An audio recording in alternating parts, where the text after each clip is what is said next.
I am a big proponent of being watchful of how a coaching program brings you into it. And what I mean by that is it a high pressure sales situation? And are they giving you a fast action pricing situation where they really, really want you to give up money on the call and make a decision on the call? Yeah. I personally believe that people should be able to get off the call and come to you, from a calm, good place and be like, yes, I thought about it and I want to work with it.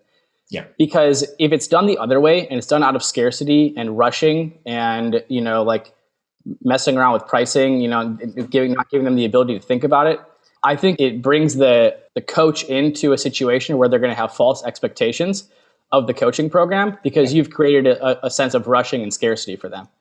So they'll be like, yeah, sure, I'll pay $12K instead of $8, but I better get that back real quick.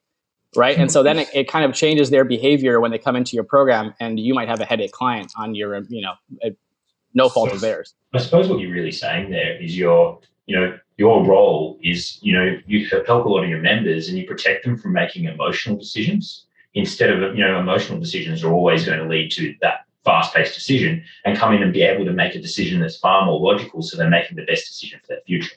Exactly. I know you've got a bit of a scar with this one as well, AJ, because you basically created the group because you had someone who was very pushy that basically, I can't remember the pricing, but it was going to go up a significant amount if you didn't make a decision right away. It was the spread I just used. Yeah. I was quoted at $8K and I had to get off the phone to talk to my wife. And he's like, okay, if you get off the phone, it's going to be $12K. And we didn't have the money regardless. So it really didn't matter at that point, but it really rubbed me the wrong way. And, my wife being the, very supportive person that she is like, obviously 8K, 12K, we don't have it anyways. We want this, for our life and our lifestyle and our business. And so we went ahead anyways. But yeah, I would have got divorced if I spent 8K without telling my wife, which would have cost me much more than that 4K spread that he created on the call.